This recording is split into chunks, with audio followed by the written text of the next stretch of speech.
눈 오는 날 낡은 보자기 속의 비밀. 삐뽀삐뽀, 삐뽀삐뽀. 눈보라가 몰아치는 강남의 한 고급 아파트 단지. 70대 노모 김수님이 얇은 옷차림으로 벤치에 웅크려 있습니다. 검은색 순찰차가 미끄러지듯 멈추고 붉고 파란 경찰 불빛이 눈발과 함께 그녀의 지친 얼굴을 번갈아기 춥니다. 경관의 손전등 불빛이 그녀의 품에 안긴 낡은 보자기를 향합니다. 할머니, 여기서 이러시면 안 됩니다. 지금 이 집에서 도난 신고가 들어왔습니다. 혹시 이 근처 사시는 분 맞습니까? 수님 씨의 온몸은 이미 얼음처럼 굳어 있었습니다. 파랗게 질린 입술이 간신히 한마디를 토해냅니다. 내가 도둑년이랍니다. 우리 아들 집에서 쫓겨난 도둑년이랍니다. 그 말이 끝나기가 무섭게 경관의 무전기에서 날카로운 잡음이 터져 나옵니다. 뜨거운 눈물 한 방울이 얼어붙은 뺨을 타고 흘러내려 낡은 보자기 위로 떨어집니다. 이 늙은 어미에게 도대체 무슨 사연이 있었던 것일까요? 이 이야기를 듣고 계신 분들, 어느 지역에서 들으시는지 댓글로 남겨주시면 따뜻함과 건강이 가득하시길 기도드립니다. 시간을 거슬러 봅니다. 모든 비극이 시작된 3개월 전, 그날로 말입니다. 30년 넘게 구수한 육수 냄새와 사람 사는 냄새가 진동하던 시장통 국밥집. 그 낡은 가게 문에 임대라는 종이가 붙었습니다. 평생 뚝배기를 나르느라 손가락 마디마디가 굵어진 수님 씨가 텅 빈 가게를 둘러봅니다. 여기서 국밥 팔아 우리 진우 대학 보내고 의사 만들고 장가까지 보냈는데 이제 정말 끝이네. 벽지 한 구석, 아들이 어릴 때 낙서해둔 자국을 손바닥으로 쓸어봅니다. 거칠어진 손바닥에 닿는 벽지의 까슬한 느낌이 가슴을 후벼 팝니다. 늙고 병든 몸, 혼자 살기 버거워지자 아들이 학가를 제안했습니다. 말이 좋아 학가이지 사실상 얹혀살러 들어가는 길입니다. 동네 시장 상인들이 아쉬운 얼굴로 몰려 나왔습니다. 수님 형님, 진짜 가는겨? 강남 그 비싼 아파트로 간다고? 아이고, 이제 고생 끝났네. 사모님 소리 들으면서 호강만 해요. 호강은 무슨, 며느리 눈치나 안 보면 다행이지. 자네들도 건강 챙겨. 나간다. 수님 씨는 애써 웃어 보였지만 발걸음이 떨어지지 않습니다. 짐이라고는 옷가지 몇 벌과 죽은 남편 사진, 그리고 장롱 깊숙한 곳에서 꺼낸 낡은 보자기 하나가 전부입니다. 트럭 짐칸에 실리는 그 조촐한 이삿짐이 마치 자신의 쪼그라든 인생 같아 수님 씨는 마른 침을 삼켰습니다. 익숙한 멸치 육수 냄새 대신 이제는 맡아본 적 없는 낯선 방향제 냄새가 나는 곳으로 가야 합니다. 그것이 가시밭길인 줄은 꿈에도 모른 채 말입니다. 띠띠띠띠 띠리릭. 육중한 도어록 소리가 나고 현관문이 열렸습니다. 아들 진훈의 집 50평이 넘는다는 그 넓은 아파트는 들어서자마자 냉기가 감돌았습니다. 바닥은 거울처럼 번쩍거리는 대리석이었고 어디 하나 먼지 앉을 틈 없이 완벽하게 정리되어 있었습니다. 수님 씨가 쭈뼛거리며 신발을 벗으려는데 안방 문이 열리며 며느리 미주가 나옵니다. 화장기 없는 얼굴이지만 날카로운 눈매가 시어머니의 행색을 위아래로 훑습니다. 오셨어요. 차 막혔죠? 그래. 미주야, 잘 있었냐? 내 몸 하나 의탁하러 와서 미안하다. 수님 씨가 들고 있던 짐 보따리를 바닥에 내려놓으려 하자 며느리의 미간이 확 찌푸려집니다. 어머님, 그거 바닥에 놓지 마세요. 대리석에 기스 나요. 그리고 그 짐들 오시기 전에 세탁은 다 해서 오신 거죠? 시장 냄새가 옷에 배어 있어서요. 며느리의 말은 높임말이었지만 그 속에 담긴 가시는 비수처럼 날카로웠습니다. 시장 냄새. 평생 자식을 먹여 살린 그 훈장 같은 냄새를 며느리는 악취 취급하고 있었습니다. 뒤따라 들어온 아들 진우가 곤란한 표정으로 며느리 눈치를 살핍니다. 여보, 어머니 오시자마자 무슨 소리야? 어머니, 이리 주세요. 제가 방으로 옮길게요. 아니야, 내가 들마. 내 집 내가 들어야지. 수님 씨는 황급히 보따리를 다시 껴안았습니다. 며느리의 시선이 그 낡은 보자기에 머물렀습니다. 혐오감이 가득한 눈빛이었습니다. 환영받지 못한 손님, 아니, 짐짝이 되어버린 순간이었습니다. 합가한 지 한 달이 지났습니다. 하지만 수님 씨는 그 넓은 집에서 감옥살이를 하고 있었습니다. 아침 일찍 출근하는 아들, 학교 가는 손주, 그리고 집을 지키는 며느리. 그 사이에서 수님 씨가 머물 곳은 북향으로 난 작은 방 한 칸뿐이었습니다. 어머님, 준수 공부하는 시간이니까 거실 TV 켜지 마세요. 그리고 화장실 물 내리는 소리도 좀 조심해 주시고요. 집중 깨지거든요. 며느리의 방문 경고는 하루에도 몇 번씩 이어졌습니다. 수님 씨는 행여나 발소리가 날까봐 두꺼운 양말을 신고 까치발로 다녔습니다. 목이 말라도 주방에 나가는 것이 눈치가 보여 수돗물을 몰래 받아 방에서 마셨습니다. 저녁 식사 시간, 식탁에는 기름진 고기 반찬과 샐러드가 올라왔습니다. 수님 씨가 젓가락을 들어 김치를 집으려는데 며느리가 툭 말을 던집니다. 어머님, 젓가락질 하실 때 반찬 뒤적거리지 마세요. 준수 배워요. 아, 그리고 국 드실 때 후루룩 소리 내는 것도요. 알았다. 네, 조심하마. 밥알이 모래알처럼 씹혔습니다.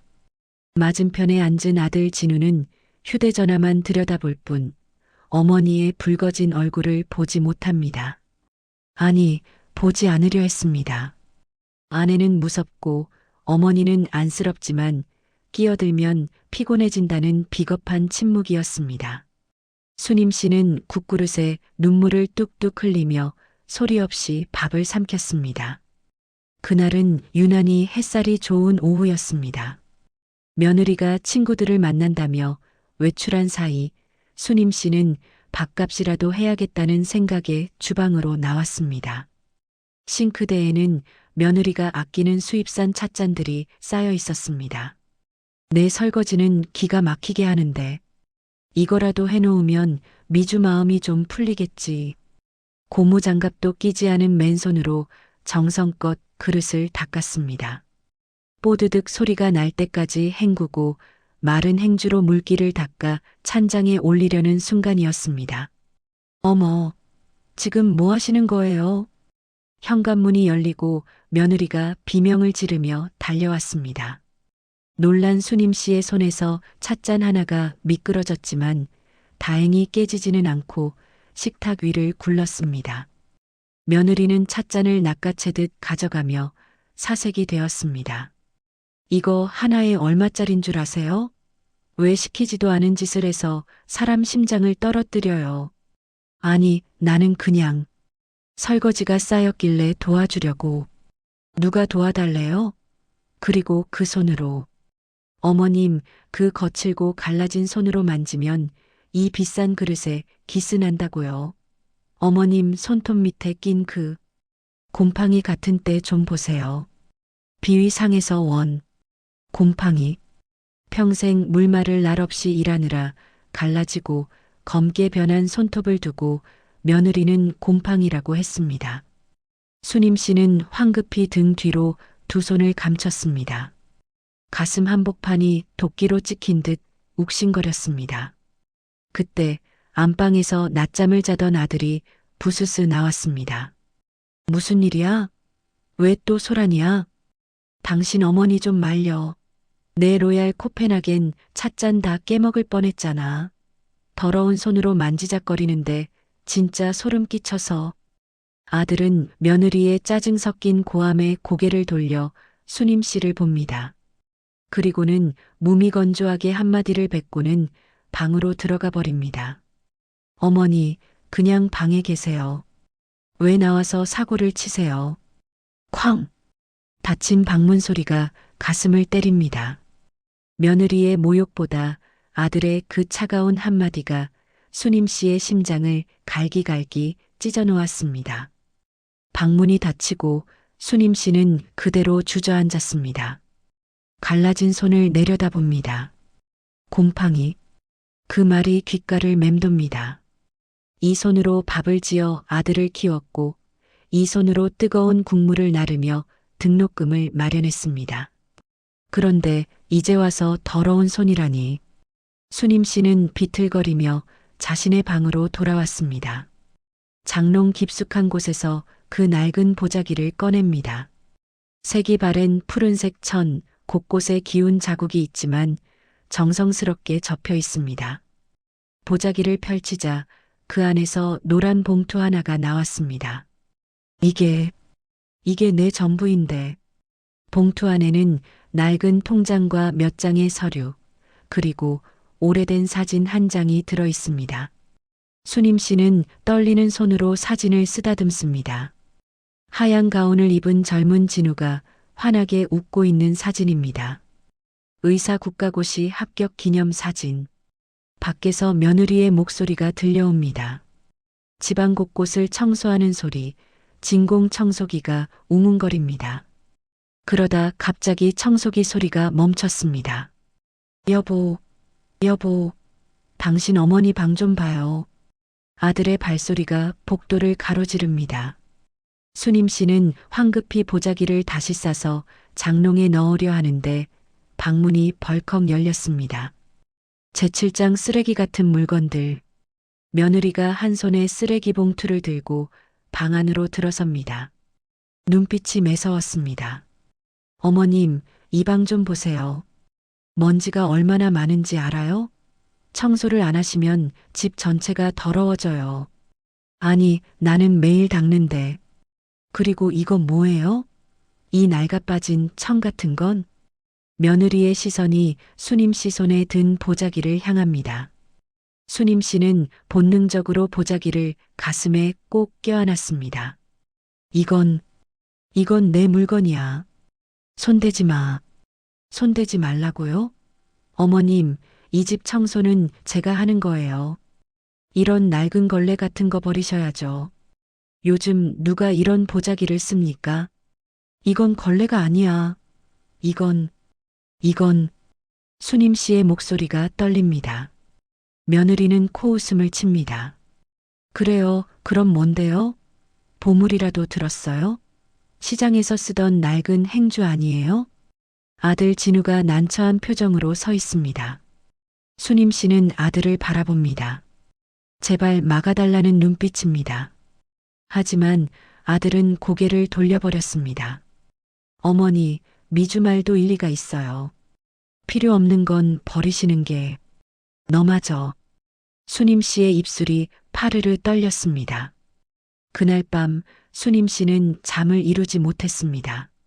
보자기를 꼭 껴안고 뒤척입니다. 이걸 어디에 숨겨야 할까? 며느리 손이 닿지 않는 곳, 아들도 함부로 못 버리는 곳. 새벽녘 수님 씨는 조용히 방문을 열고 복도로 나왔습니다. 안방에서는 아들 부부의 고른 숨소리가 들립니다. 수님 씨는 까치발로 안방 드레스룸으로 들어갑니다. 구석에 작은 금고가 있습니다. 며느리가 귀금 속을 넣어두는 금고. 여기라면 안전할 거야. 수님 씨는 떨리는 손으로 금고 비밀번호를 눌러봅니다. 며느리가 무심코 말한 적이 있습니다. 삐삐삐삐. 아들 생일. 틀렸습니다. 삐삐삐삐. 손주 준수 생일. 또 틀렸습니다. 아, 제발. 세 번째 시도. 며느리 자기 생일을 눌러봅니다. 띠리링. 금고 문이 열렸습니다. 수님 씨는 안도의 한숨을 쉬며 보자기를 금고 안쪽 깊숙한 곳에 밀어넣습니다. 금고 문을 닫으려는 순간이었습니다. 어머니, 지금 뭐 하시는 겁니까? 등 뒤에서 차가운 목소리가 들렸습니다. 며느리 미주가 서 있었습니다. 잠옷 차림이지만 눈빛만은 칼날처럼 날카로웠습니다. 아, 미주야. 나는 그냥 금고를 뒤지시는 겁니까? 내 귀금속을 훔쳐가려고요? 아니야. 아니라니까. 나는 그냥 내 물건을 넣으려고. 거짓말. 새벽에 남의 금고를 몰래 여는 게 정상입니까? 여보, 여보, 당신 어머니가 지금 내 금고를 털고 있어요. 며느리의 비명소리에 아들이 부스스 일어나 나왔습니다. 불이 켜지고 그 환한 조명 아래 수님 씨는 금고 앞에 웅크리고 있었습니다. 어머니, 이게 무슨 짓이세요? 아들의 목소리도 차갑습니다. 수님 씨는 떨리는 목소리로 설명했습니다. 아니다, 진우야. 나는 훔치려던 게 아니라 내 보자기를 넣으려고. 보자기요? 그 낡은 걸레를요? 그걸 왜 내 금고에 넣어요? 거기 다이아 목걸이가 들어있는 거 아세요? 어머님이 그걸 노리고. 미주야, 나는 내 다이아 따위 관심도 없어. 이건 내 평생 모은. 그럼 뭔데요? 보여주세요. 거기 뭐가 들었는지. 며느리가 금고에서 보자기를 꺼냅니다. 거칠게 풀어헤칩니다. 안에서 낡은 통장과 서류가 쏟아져 나왔습니다. 뭐야, 이게? 통장? 이 오래된 통장에 얼마나 들었다고 이러세요? 며느리가 통장을 펼칩니다. 잔액란을 보고는 비웃습니다. 50만 원? 겨우 50만 원 때문에 이 난리예요? 이걸 금고에 넣으려고 새벽에 몰래 들어온 거예요? 아들 진우가 바닥에 흩어진 서류를 집어듭니다. 누렇게 바랜 종이들입니다. 이게 뭐예요, 어머니? 그건 손대지 마라. 내가 볼 필요 없어. 수님 씨가 서류를 빼앗으려 하자 며느리가 가로챕니다. 뭐가 들었기에 이렇게 숨기세요? 설마 빚 독촉장 같은 거 아니죠? 어머님 빚이 있으세요? 빚이 아니라니까. 그럼 뭔데요? 보여주세요. 며느리가 서류를 펼치려 하자 수님 씨가 비명을 지르며 달려듭니다. 둘이 실랑이 하는 사이 서류 한 장이 찢어져 바닥에 떨어졌습니다. 지익. 아. 수님 씨의 비명이 집안을 울립니다. 찢어진 서류를 바라보는 수님 씨의 눈에서 눈물이 주르륵 흘러내렸습니다. 이게 뭐 하는 짓이냐? 내 평생을. 며느리는 찢어진 서류를 집어들고는 휙 던져버렸습니다. 고작 종이 한 장 찢어진 걸 가지고 이 난리예요? 진짜 이 집 못 살겠네. 여보, 당신 어머니 좀 어떻게 해요? 이러다 제가 정신병 걸리겠어요. 쾅! 며느리가 안방으로 들어가 문을 닫았습니다. 수님 씨는 바닥에 주저앉아 찢어진 서류를 떨리는 손으로 주었습니다. 아들은 그 모습을 잠시 내려다보다가 한숨을 쉬며 안방으로 들어갔습니다. 수님 씨는 그렇게 새벽 복도에 홀로 남겨졌습니다. 다음 날 아침 식탁에는 서늘한 공기만 감돌았습니다. 며느리는 얼굴도 보이지 않았고 아들은 신문만 들여다봤습니다. 손주 준수가 학교 가방을 메고 나오다가 할머니를 보고는 인상을 찌푸립니다. 엄마가 할머니 때문에 어젯밤 한숨도 못 잤대. 할머니, 엄마한테 사과해요. 준수야, 할미가 미안하다. 사과로 되는 게 아니라니까요. 우리 엄마가 얼마나 예민한데. 쾅! 준수가 신발을 신고 현관문을 닫고 나갔습니다. 수님 씨는 식탁에 앉아 숟가락도 들지 못했습니다. 그때 안방 문이 열리고 며느리가 나왔습니다. 화장을 진하게 한 얼굴이지만 눈 밑에 다크서클은 가려지지 않았습니다. 어머님, 며느리의 목소리는 낮고 차가웠습니다. 더 이상 이 집에서 못 살겠어요. 어머님 다른 데 가실 생각 없으세요? 덜그럭. 수님 씨의 숟가락이 떨어졌습니다. 뭐라고? 솔직히 말씀드릴게요. 어머님 계시면서 집안이 엉망이에요. 냄새도 나고 물건도 함부로 만지시고 이제는 새벽에 금고까지 뒤지시잖아요. 제 정신 건강이 너무 안 좋아져요. 미주야, 나는 정말 그럴 의도가 중요한 게 아니에요. 결과가 중요하죠. 결과적으로 제가 못 살겠다고요. 아들 진우가 신문을 내려놓습니다. 심이어서 써죠. 하지만 아내 편을 드는 눈빛입니다. 어머니, 우리도 생각해 봤는데 요양원이 어떨까 싶어요. 요양원. 그 단어가 가슴에 박혔습니다. 수님 씨는 고개를 들어 아들을 바라봅니다. 요양원이라니. 진우야, 내가 요양원에 엄마를 보내겠다고?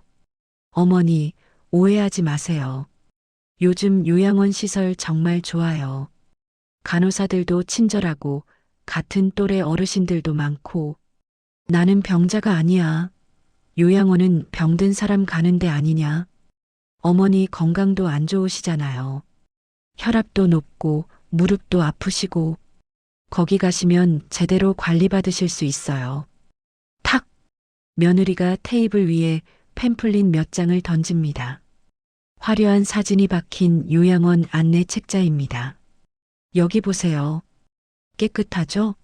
방도 개인실이고 식사도 잘 나와요. 여기 비용은 저희가 다 낼 테니까 부담 갖지 마세요. 수님 씨는 떨리는 손으로 팸플릿을 집어듭니다. 노인들이 휠체어에 앉아 웃고 있는 사진. 그 억지로 지은 미소들이 처량하게만 느껴집니다. 나를 버리겠다는 거냐? 버리는 게 아니에요. 더 좋은 환경으로 모시는 거예요. 며느리의 목소리가 높아집니다. 어머님이 이 집에 계시면 우리 가족 모두가 힘들어요. 제 남편도 요즘 스트레스 때문에 회사 일도 제대로 못하고 준수도 공부에 집중을 못해요. 다 어머님 때문이에요. 내 잘못이 그렇게 크냐? 네, 크죠. 정말 커요. 며느리가 소리를 지르자 아들이 아내를 달래려 합니다. 여보, 진정해. 어머니, 일단 한 군데 가보시죠. 구경만 하셔도 돼요. 마음에 안 들면 안 가셔도 되니까요. 하지만 수님 씨는 알고 있었습니다. 이건 구경이 아니라 통보라는 것을, 이미 결정된 사안이라는 것을. 그날 오후 수님 씨는 방 안에서 짐을 쌌습니다. 아니, 쌀 것도 없었습니다. 옷까지 몇 벌이 전부였으니까요. 수님 씨는 장롱에서 보자기를 꺼냈습니다. 어젯밤 소동 이후 다시 돌려받은 물건입니다. 찢어진 서류를 조심스럽게 테이프로 붙이고 통장과 사진을 다시 보자기에 쌌습니다. 복도에서 며느리와 손주의 목소리가 들립니다. 엄마, 할머니 언제 가? 내 방 넓어지는 거 맞지? 응, 곧 가셔. 그럼 준수 방에 새 책상 들여놓을 수 있어. 와, 좋아. 손주의 환호성이 방문을 뚫고 들어옵니다. 수님 씨는 가슴을 쓸어내립니다. 손주에게 할머니는 공간만 차지하는 짐이었습니다. 똑똑똑. 저녁 무렵 아들이 방문을 노크합니다. 어머니, 내일 오전에 제가 모셔다 드릴게요. 짐 다 싸셨죠? 그래. 다 쌌다. 어머니, 섭섭하게 생각하지 마세요. 진짜 어머니를 위한 선택이에요. 나를 위한 선택이라고? 내 편의를 위한 선택 아니냐? 어머니, 아들의 목소리가 높아집니다. 저도 힘들어요. 집에서는 와이프한테 잔소리 듣고 회사에서는 일 때문에 스트레스 받고 어머니까지 저한테 짐 대시면 저 어떡하라고요. 짐? 내가 내 짐이구나. 쾅! 아들은 할 말을 잃고 문을 닫아버렸습니다. 수님 씨는 어둠 속에서 보자기를 끌어안습니다. 다음 날 아침 수님 씨는 평소보다 일찍 일어났습니다. 마지막 아침이었습니다. 주방으로 나가 밥을 짓고 된장찌개를 끓였습니다. 시장에서 평생 하던 그 솜씨로 정성껏 차린 아침상입니다. 보글보글 찌개가 끓는 소리가 텅 빈 집안에 울립니다. 며느리가 일어나 주방으로 왔다가 멈칫합니다. 어머님, 이게 뭐예요? 마지막 아침이잖니. 내가 해주고 싶었다. 하여튼, 며느리는 짜증 섞인 한숨을 쉬며 식탁에 앉았습니다. 아들과 손주도 나왔습니다. 수님 씨가 밥을 퍼주려 하자 며느리가 손을 내젓습니다. 저희는 빵 먹을게요. 준수, 우유 가져와. 밥 해놓았는데. 괜찮아요. 저희는 이런 거 안 먹어요. 수님 씨는 덜어놓은 밥그릇을 물끄러미 바라봅니다. 혼자 먹기에는 너무 많은 양입니다. 결국 식탁에는 수님 씨 혼자 앉아 밥을 먹었습니다. 건너편에서는 며느리와 손주가 샌드위치를 먹으며 휴대폰을 보고 아들은 서둘러 출근 준비를 합니다. 숟가락을 뜨는 수님 씨의 손이 떨립니다. 밥알이 목으로 넘어가지 않습니다. 오전 10시 현관문 앞에 수님 씨가 섰습니다. 작은 보따리 하나와 보자기를 품에 안고 있습니다. 며느리는 안방 문도 열지 않았습니다. 손주 준수는 학교에 갔고 아들만 차 키를 들고 서 있습니다. 어머니 가시죠. 진우야. 네. 나중에라도 면회 올 거지? 침묵. 아들은 대답 대신 현관문을 열었습니다. 띠리릭. 엘리베이터를 타고 지하 주차장으로 내려갑니다. 차에 오르는 수님 씨의 다리가 후들거립니다. 쿵. 차 문이 닫히고 시동이 걸립니다. 부르릉. 창밖으로 아파트가 멀어집니다. 3개월을 살았던 그곳이 이제 남의 땅이 되어버렸습니다. 차 안에는 침묵만 흘렀습니다. 아들은 내비게이션만 보며 운전하고 수님 씨는 창밖의 풍경을 멍하니 바라봅니다. 얼마나 갔을까? 차가 한적한 외곽도로에 접어들었습니다. 주변에는 논밭과 낡은 건물들이 보입니다. 차가 서서히 속도를 줄이더니 철문이 있는 건물 앞에 멈췄습니다. 끼익. 어머니, 다 왔어요. 수님 씨는 차에서 내려 건물을 올려다봅니다. 팸플릿의 화려한 사진과는 전혀 다른 낡은 3층짜리 건물입니다. 페인트가 벗겨진 외벽, 녹슨 철제 계단. 입구에는 요양원이라는 간판만 덩그러니 걸려 있습니다. 기익. 철문을 열고 들어서자 소독약 냄새가 코를 찔렀습니다. 복도에는 형광등이 깜빡거리고 멀리서 누군가의 신음소리가 들립니다. 으윽. 아들이 사무실로 들어가 직원과 이야기를 나눕니다. 수님 씨는 복도 벤치에 앉아 기다립니다. 휠체어를 탄 노인이 앞을 지나갑니다. 멍한 눈빛으로 천장만 바라보고 있습니다. 복도 끝에서는 노인 한 분이 벽에 기대 흐느끼고 있습니다. 집에 가고 싶어? 나 집에 가고 싶다고. 간호사가 다가가 노인의 팔을 잡아 끕니다. 할머니, 또 시작이에요? 이리 가시죠. 약 드셔야죠. 수님 씨의 가슴이 철렁 내려앉습니다. 아들이 서류를 들고 나왔습니다. 어머니, 여기 사인하시면 돼요. 진우야, 여기 말고 다른데. 어머니, 여기가 제일 가격 괜찮은 데예요. 다른 데는 월 비용이 너무 비싸서 안 돼요. 가격. 결국 어머니의 값어치는 돈으로 매겨지는 것이었습니다. 수님 씨는 떨리는 손으로 서류에 사인했습니다. 그럼 어머니, 저는 회사 가봐야 해서요. 적응 잘하세요. 진우야, 너. 어르신, 이쪽으로 오세요. 방 안내해 드릴게요. 직원이 수님 씨의 팔을 잡습니다. 부릉. 아들은 뒤도 돌아보지 않고 철문을 나갔습니다. 자동차 시동 소리가 들리고 곧 멀어집니다. 수님 씨는 그 자리에 우두커니 서서 철문만 바라봅니다.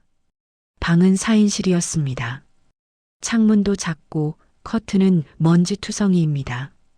좁은 공간에 침대 4개가 다닥다닥 붙어 있고 침대 옆에는 낡은 사물함 하나씩만 놓여 있습니다.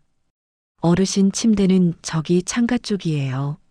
짐 정리하시고 식사 시간 되면 식당으로 내려오세요.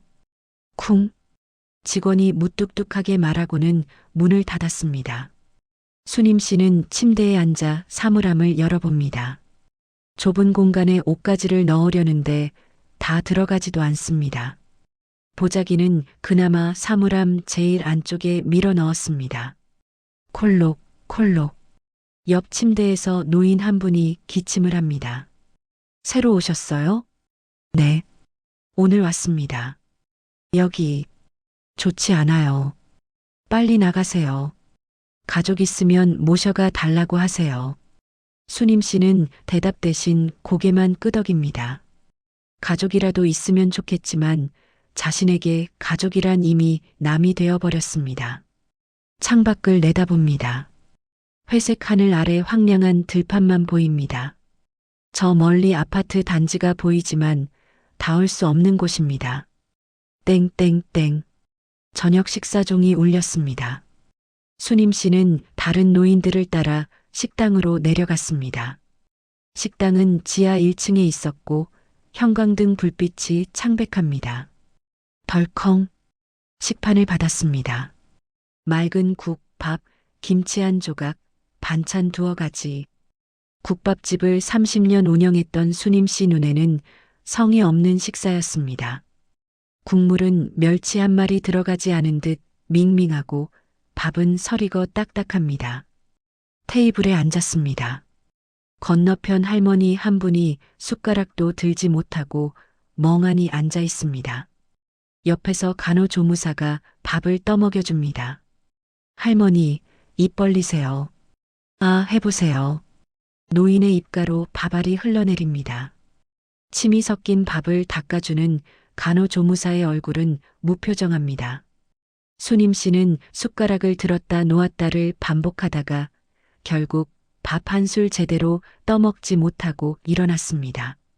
방으로 돌아와 침대에 누웠습니다. 천장의 물 얼룩을 바라봅니다. 이곳에서 얼마나 버틸 수 있을까? 아니, 버텨야 하는 걸까? 밤이 깊어갑니다. 옆 침대에서는 코 고는 소리, 건너편에서는 신음소리, 복도에서는 야간 근무자의 발소리. 잠들 수 없는 밤이었습니다.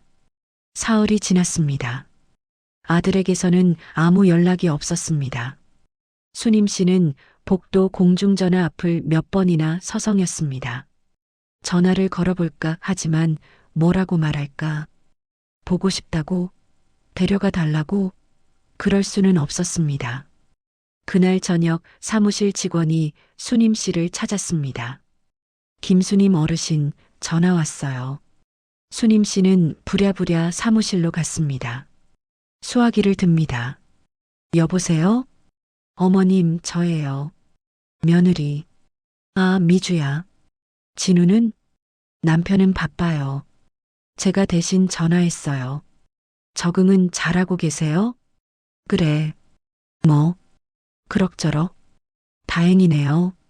어머님, 한 가지 부탁 있어요. 뭐? 뭔데? 어머님 전에 쓰시던 통장이요. 아직 명의가 어머님으로 돼 있잖아요. 그거 정리 좀 해야 할 것 같아서요. 수님 씨의 손이 수화기를 꽉 쥐었습니다. 무슨 소리냐? 내 통장을 왜?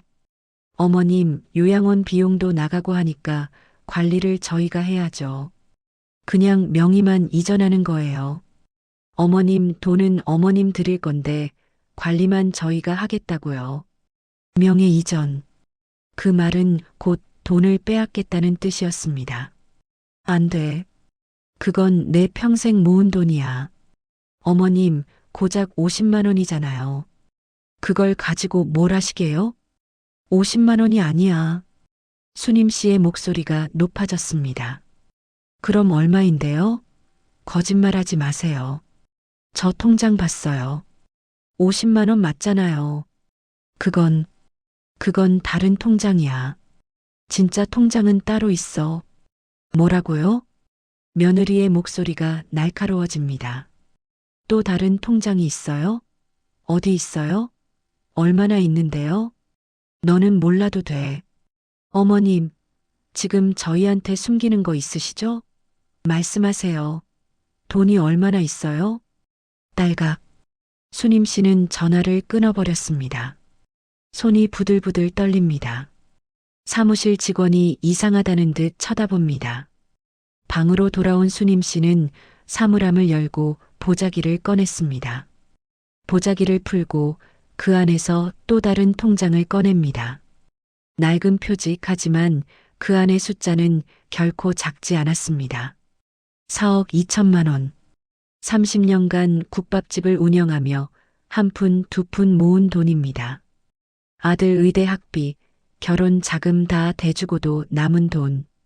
그걸 아들도 며느리도 모릅니다. 수님 씨는 이 돈을 아껴두었습니다. 훗날 손주 대학 등록금으로 혹은 아들이 어려울 때 도와주려고. 하지만 이제 알았습니다. 이 돈을 알리는 순간 자신은 더 이상 쓸모없는 존재가 아니라 돈 있는 노인으로 바뀐다는 것을. 그럼 며느리의 태도가 달라질까요? 아니, 오히려 더 노골적으로 돈을 노릴 것입니다. 수님 씨는 통장을 다시 보자기에 싸서 사물함 깊숙이 밀어 넣었습니다. 일주일 후 요양원 사무실에서 호출이 왔습니다. 김수님 어르신, 보호자 면회 오셨어요. 수님 씨는 가슴이 두근거렸습니다. 진우가 왔구나. 아들이 보고 싶어서 왔구나. 서둘러 면회실로 갔습니다. 기. 하지만 문을 열자 거기 앉아있던 사람은 며느리 미주였습니다. 혼자였습니다. 어머님, 오래간만이에요. 미주야. 진우는? 남편은 회사 일로 바빠요. 제가 대신 왔죠. 며느리는 억지로 미소를 지었지만 그 눈빛은 차갑습니다. 어머님, 지난번 통장 얘기 있잖아요. 다시 생각해 보세요. 숨기실 거 없잖아요. 그냥 솔직하게 말씀해 주시면 되는데. 나는 숨기는 거 없어. 거짓말. 어머님 표정 보면 알아요. 뭔가 있으시죠? 탁! 며느리가 테이블에 서류 한 장을 내려놓습니다. 어머님, 이거 보세요. 요양원 비용 청구서예요. 한 달에 200만 원이에요. 저희가 지금 내고 있는데 솔직히 부담돼요. 어머님도 돈 있으시면 조금 보태셔야 하는 거 아니에요? 나는 돈 없어. 50만 원도 돈이에요. 그거라도 내놓으세요. 아니야. 수님 씨가 소리를 지르자 간호사가 문을 열고 들여다봅니다. 여기 조용히 해주세요. 며느리는 짜증을 내며 가방을 집어듭니다. 알았어요. 어차피 얼마 없으시겠죠. 그럼 저 갈게요. 다음에 또 올게요. 아, 참. 준수가 인사 전해 달래요. 할머니 건강하시라고. 손주의 안부였지만 며느리 입에서 나오니 비수처럼 아팠습니다. 며느리가 떠난 후 수님 씨는 면회실에서 나왔습니다. 복도를 지나는데 복도 끝 벤치에 남자 한 명이 앉아 있습니다. 50대쯤 되어 보이는 말끔한 정장 차림입니다. 수님 씨를 유심히 바라봅니다. 수님 씨는 그 시선이 불편해 고개를 돌리고 방으로 돌아갔습니다. 하지만 등 뒤로 그 남자의 시선이 느껴집니다. 그날 밤 수님 씨는 또다시 잠을 이루지 못했습니다. 며느리의 말이 맴돕니다. 요양원 비용 200만 원. 자신이 아들에게 짐이 되고 있다는 현실. 차라리 여기서 조용히 죽어버리는 게 나을까? 그런 생각까지 들었습니다. 새벽녘 사물함을 열고 보자기를 꺼냅니다. 통장을 바라봅니다. 4억 2천만 원. 이 돈이 있으면 아들이 자신을 다시 데려갈까요? 아니, 돈 때문에 자신을 찾는 가족을 원하는 걸까요? 수님 씨는 보자기를 다시 사물함에 넣으려다가 멈칫했습니다. 사물함 자물쇠가 헐거워져 있습니다. 누군가 뜯어본 흔적입니다. 누가 내 사물함을 열어봤어? 가슴이 철렁했습니다. 요양원 직원일까요? 아니면 다른 누군가? 다음 날 아침 순임 씨는 사물함을 다시 확인했습니다. 보자기는 그대로 있었지만 위치가 미묘하게 바뀌어 있습니다. 누군가 분명히 열어본 것입니다. 식당으로 내려가는 길, 어제 복도에서 보았던 정장 남자가 또 있습니다. 이번에는 사무실 앞에서 원장과 이야기하고 있습니다. 원장님, 제 어머니 상태가 어떻습니까? 아, 네. 아직 건강하세요. 크게 문제는 없으십니다. 다행이네요. 그럼 비용은 계속 제 계좌로 빠져나가는 거죠? 네, 그렇습니다. 남자가 고개를 돌리다가 순임 씨와 눈이 마주쳤습니다. 남자는 순임 씨를 흘끗 보고는 다시 원장과 이야기를 이어갑니다. 식사를 마치고 방으로 돌아오니 방 안이 어수선합니다. 침대보가 흐트러져 있고 사물함 문이 약간 열려 있습니다. 순임 씨는 황급히 사물함을 열었습니다. 보자기는 그대로 있지만 안에 통장이 비스듬히 놓여 있습니다. 누가 봤어? 누군가 내 통장을 봤어. 공포가 밀려왔습니다. 이 요양원 안에 자신을 노리는 누군가가 있습니다. 똑똑똑. 그날 오후 순임 씨는 원장실로 호출되었습니다. 노크를 하고 들어가니 원장이 책상에 앉아 있고 그 옆에 어제 보았던 정장. 남자가 서 있습니다. 김수님 어르신 앉으세요. 무슨 일입니까? 원장이 서류 한 장을 내밉니다. 어르신, 요양원 비용 문제인데요. 보호자 측에서 비용을 더 이상 못 내시겠다고 합니다. 뭐라고요? 어르신 며느리 분이 연락 오셨어요. 경제적으로 어렵다고 어르신께서 본인 비용을 직접 부담하셔야 한다고요. 순임 씨는 멍해졌습니다. 그럼 나보고 어쩌라고. 원장 옆에 서 있던 정장 남자가 입을 엽니다. 어르신, 제 소개를 안 했네요. 저는 이 요양원 투자자 중 한 명입니다. 어르신 사정을 들었는데 안타깝네요. 혹시 어르신께서 자산이 있으시다면 그걸로 비용을 내실 수 있을 텐데요. 나는 돈 없습니다. 정말 없으세요? 저희가 알기로는 어르신 예전에 국밥집 운영하셨다고 들었는데요. 그 가게 매매 대금은 어디로 갔습니까? 순임 씨의 손이 떨렸습니다. 이 남자는 자신을 조사했습니다. 그건 아들한테 다 줬습니다. 정말입니까? 그럼 지금 어르신 명의로 된 통장은 하나도 없으시다는 말씀이신가요? 침묵이 흘렀습니다. 순임 씨는 대답하지 못했습니다. 남자가 한 걸음 다가섭니다. 어르신, 솔직하게 말씀하시는 게 좋을 겁니다. 저희는 어르신을 도와드리고 싶어요. 하지만 거짓말을 하시면 곤란하죠. 나는 거짓말 안 했어요. 그럼 증명해 보세요. 어르신 사물함 한번 확인해 봐도 될까요? 안 돼요. 그건 내 사적인 공간이에요. 원장이 끼어듭니다. 어르신, 요양원 규정상 안전점검 차원에서 사물함을 확인할 수 있습니다. 혹시 위험한 물건이나 약물이 있는지 확인해야 하거든요. 그건 핑계잖아요. 순임 씨가 소리를 지르자 남자가 차갑게 웃습니다. 어르신, 진정하세요. 저희는 어르신을 의심하는 게 아닙니다. 다만 요양원 비용을 못 내시면 어르신은 이곳에서 나가셔야 합니다. 갈 곳이 있으세요? 갈 곳 없습니다. 아들 집은 이미 돌아갈 수 없는 곳이고 다른 친척도 없습니다. 만약 어르신께서 자산이 있으시다면 그걸로 요양원 비용을 내시고 편하게 지내실 수 있어요. 저희가 관리도 해드리고요. 어떻습니까? 순임 씨는 함정에 빠진 것을 알았습니다. 돈이 있다고 하면 빼앗기고 없다고 하면 쫓겨납니다. 시간을 드릴게요. 내일까지 생각해 보세요. 남자는 그렇게 말하고 원장실을 나갔습니다. 순임 씨는 그 자리에 주저앉았습니다. 밤이 되었습니다. 순임 씨는 짐을 챙겼습니다. 여기서 도망쳐야 합니다. 하지만 어디로? 돈을 들키기 전에 나가야 합니다. 복도는 어둡습니다.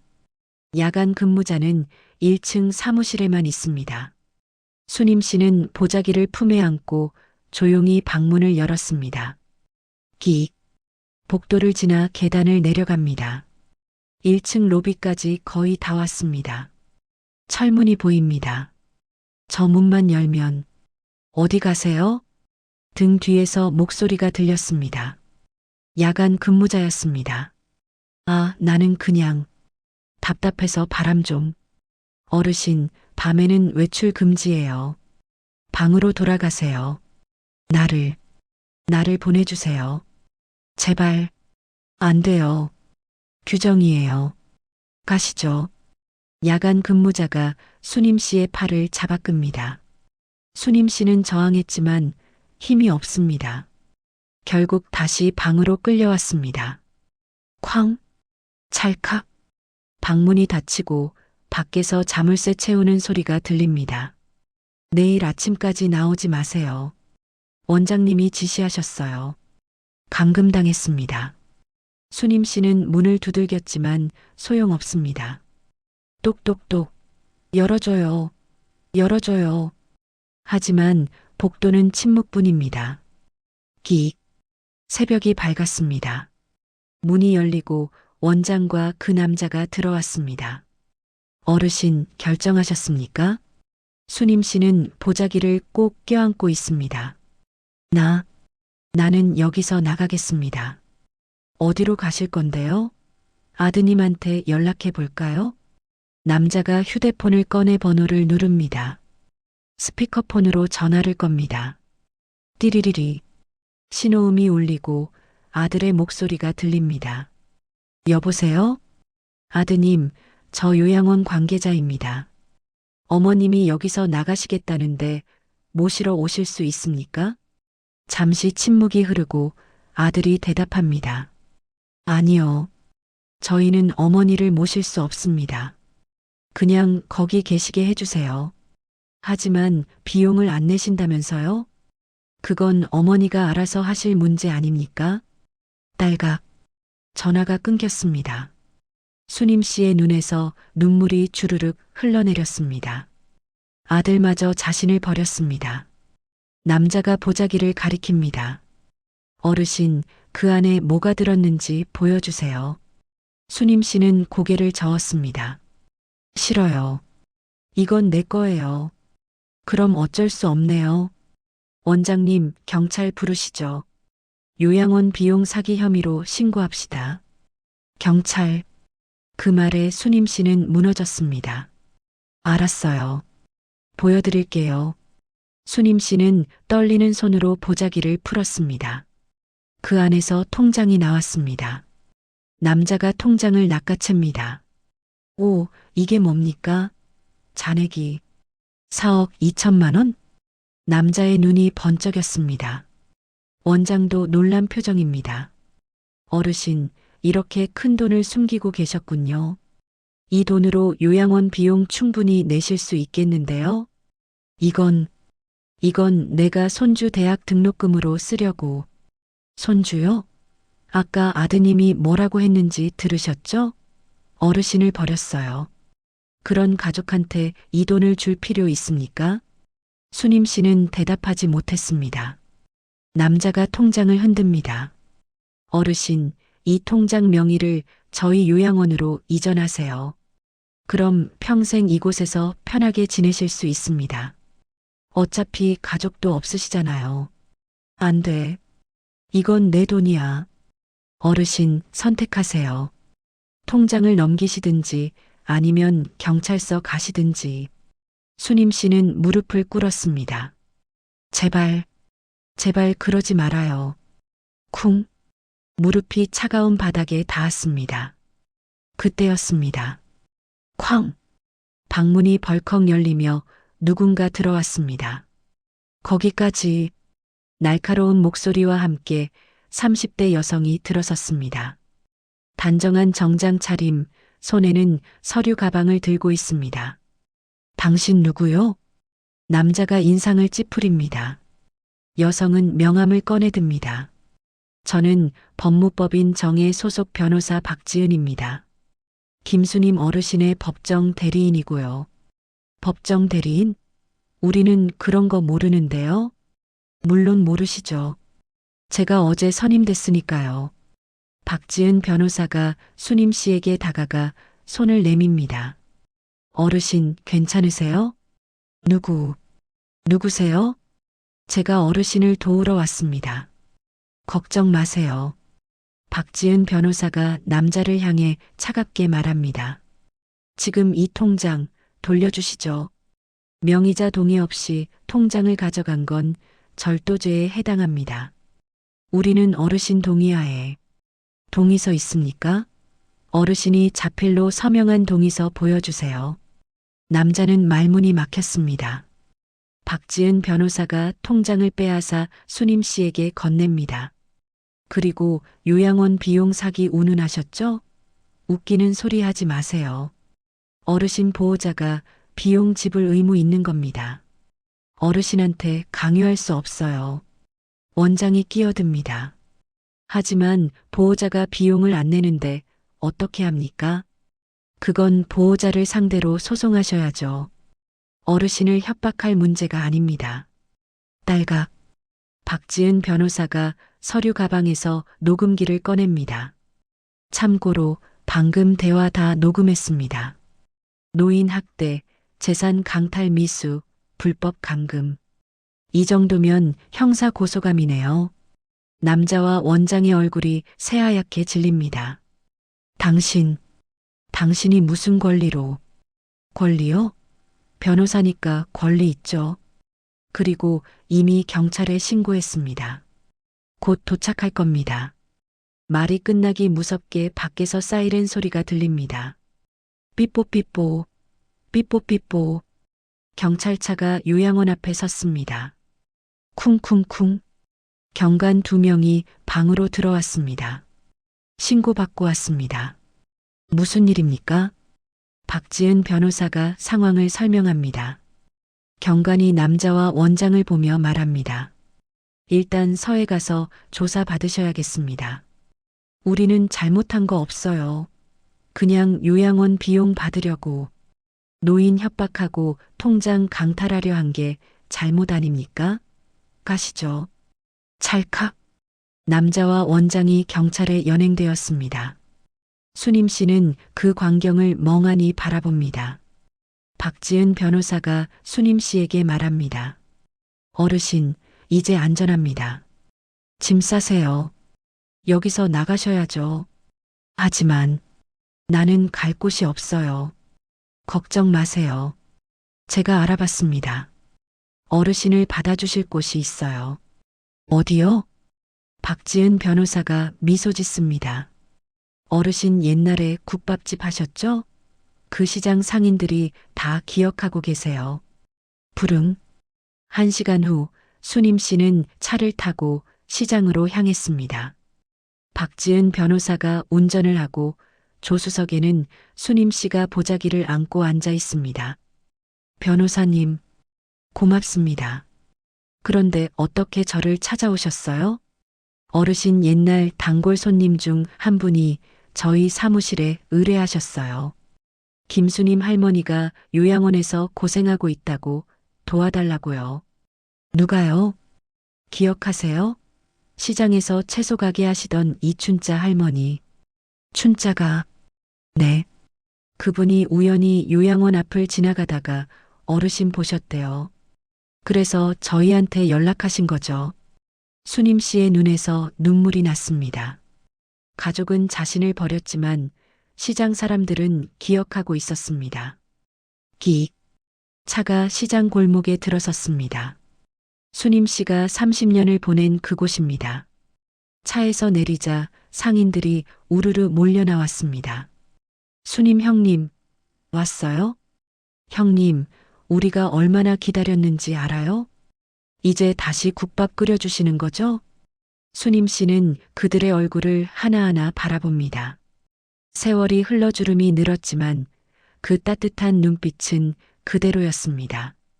채소가게 이춘자 할머니가 다가와 수님 씨의 손을 잡습니다. 형님, 고생 많았어요. 이제 여기서 편히 쉬어요. 우리가 옛날 가게 다시 계약했어요. 형님 들어오시라고. 가게를 다시? 네. 우리가 월세 조금씩 모아서 계약금 냈어요.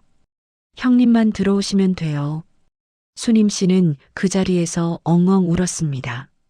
가족에게 버림받았지만 진짜 가족은 여기 있었습니다. 그리고 한 달이 흘렀습니다. 수님 씨는 다시 시장 국밥집을 열었습니다. 예전처럼 육수를 끓이고 손님을 맞았습니다. 보글보글 구수한 육수 냄새가 시장 골목을 가득 채웁니다. 단골 손님들이 하나둘 찾아왔고 가게는 다시 활기를 되찾았습니다. 통장의 돈은 일부를 시장 상인들과 나누고 나머지는 저축해 두었습니다. 혹시 모를 미래를 위해. 그런데 그날 눈이 내리는 어느 저녁이었습니다. 띠리리리. 가게 문을 닫으려는데 전화가 왔습니다. 며느리였습니다. 어머님, 저예요. 목소리가 떨리고 있습니다. 무슨 일이냐? 어머님, 죄송해요. 저희가 잘못했어요. 뭔 소리냐? 남편이 진우가 회사에서 잘렸어요. 횡령 혐의로. 그리고 집도 경매 넘어갔어요. 수님 씨는 말을 잇지 못했습니다. 어머님, 도와주세요. 우리 갈 곳이 없어요. 준수도 학교 못 다니게 생겼어요. 그래서 나보고 어쩌라고? 어머님 돈. 어머님 통장에 있는 그 돈. 제발 좀 빌려주세요. 나중에 꼭 갚을게요. 수님 씨는 잠시 침묵했습니다. 창밖으로 눈이 펑펑 내립니다. 그리고 조용히 말했습니다. 미주야. 네, 어머님. 너는 나를 곰팡이 핀손이라고 했지. 더럽다고 했지. 쓰레기 취급했지. 그런 내가 지금 내 돈을 달라고? 어머님, 제발 한 번만 용서해 주세요. 용서는 해줄 수 있어. 하지만 돈은 못 줘. 그건 내 피땀이야. 너같이 날 무시한 사람한테 줄 수 없어. 어머님, 며느리의 비명이 들렸지만 수님 씨는 전화를 끊었습니다. 딸각. 그날 밤 수님 씨는 눈 내리는 창밖을 바라봅니다.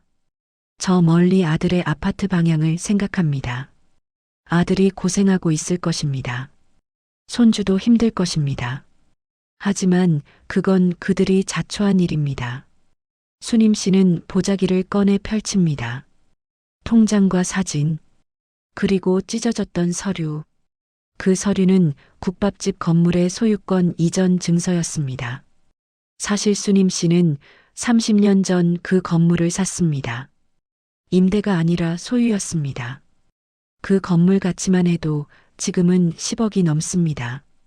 아들도 며느리도 몰랐던 사실입니다. 수님 씨는 서류를 다시 보자기에 쌉니다. 인생은 결국 행동으로 드러나는구나. 내가 남에게 어떻게 했는지 그게 돌아오는 거야. 눈은 계속 내립니다. 하지만 이제 수님 씨는 춥지 않습니다. 시장 사람들의 따뜻함이 진짜 가족의 의미가 가슴을 덮여주니까요. 라디오 드라마 눈 오는 날, 낡은 보자기 속의 비밀은 이렇게 막을 내립니다. 오늘 이 이야기를 함께 해주신 여러분, 건강과 평안이 늘 함께 하시길 기도드립니다. 가족이란 피로만 이어지는 게 아니라 마음으로 이어지는 것임을 기억하시길 바랍니다.